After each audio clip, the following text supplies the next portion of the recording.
आपण पाहत आहात आपल्या हक्काचे प्रतिध्वनी न्यूज। मिरजेत प्रभाग क्रमांक 7 मधील भाजप उमेदवारांच्या प्रचार रॅलीला उत्स्फूर्त प्रतिसाद। प्रभागात विकास कामामुळे विजय निश्चित, माजी मंत्री सुरेशभाऊ खाडे।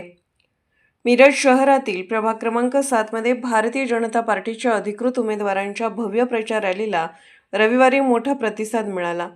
वाळवे गल्ली येथील श्री दुर्गामाता मंदिरात ज्येष्ठ नागरिकांच्या हस्ते श्रीफळ वाढवून या प्रचार रॅलीला शुभारंभ करण्यात आला। या रॅलीत भाजपचे अधिकृत उमेदवार उज्ज्वला कांबळे, दयानंद खोत, बाणू मुसा जमादार आणि गणेश माळी हे उमेदवार सहभागी झाले होते। यामध्ये गणेश माळी हे विद्यमान नगरसेवक असून उर्वरित तिन्ही उमेदवार नौखे आहेत। त्यामुळे भाजपने प्रभाग क्रमांक 7 मध्ये नव्या चेहऱ्यांना संधी दिल्याचे चित्र पाहायला मिळाले। माजी मंत्री डॉ. सुरेशभाऊ खाडे यांच्या प्रमुख उपस्थितीत ही प्रचार रॅली काढण्यात आली। रॅली दरम्यान परिसरातील नागरिकांनी उत्स्फूर्त प्रतिसाद देत भाजप उमेदवारांचे स्वागत केले। यावेळी बोलताना माजी मंत्री डॉ. सुरेशभाऊ खाडे म्हणाले, या परिसरात यापूर्वीच्या नगरसेवकांनी आमदार निधी तसेच महापालिकेच्या स्थानिक विकास निधीच्या माध्यमातून भरपूर विकास कामे केली आहेत।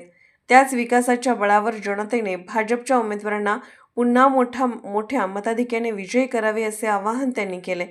याप्रसंगी फारुख जमादार, नितेश कांबळे, बाबासाहेब आळतेकर, विठ्ठल तात्या खोत, फिरोज जमादार यांच्यासह भाजपचे पदाधिकारी, कार्यकर्ते आणि स्थानिक नागरिक मोठ्या संख्येने उपस्थित होते।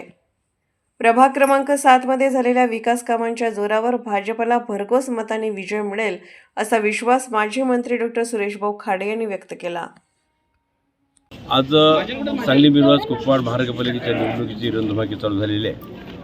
आम्ही वार्ड क्रमांक 7 मध्ये प्रभात फेरी रॅली लोकांचे आशीर्वाद घेण्यासाठी आम्ही इथं आलेलो आहे। निश्चितच जो रिस्पॉन्स बघितला आपण, तो रिस्पॉन्स निश्चितच आपल्याला चांगल्या प्रतीचा रिस्पॉन्स आपल्याला इथं मिळतो आहे। त्या दृष्टिकोनातून आमची सौ उज्ज्वला बुधाजी कांबळे, दयानंद ज्योतिराम खोत, श्रीमती बापू मुसा जमदार, गणेश शिवाजी माळी आमचे 4 उमेदवार इथं दगडी उमेदवार इथं लागलेले आहेत। त्यामुळं जनतेचा विकास यांनी केलेला आहे, आम्हीही केलेला आहे विकास, आणि पुढे विकास करण्याची संधी त्या जनतेने आम्हाला द्यावी एवढी विनंती करण्यासाठी आज आम्ही प्रभात फेरी आम्ही काढतो आहोत। प्रभात फेरीचा रिस्पॉन्स बघितला तर निश्चितच ह्या गल्लीमध्ये वार्ड 7 मध्ये जो रिस्पॉन्स आहे तो अप्रतिम आहे, निश्चित आहे। आमचे 4ही उमेदवार निवडून येणार म्हणजे येणार आणि महानगरपालिकेवर कमळाचा झेंडा लागणार।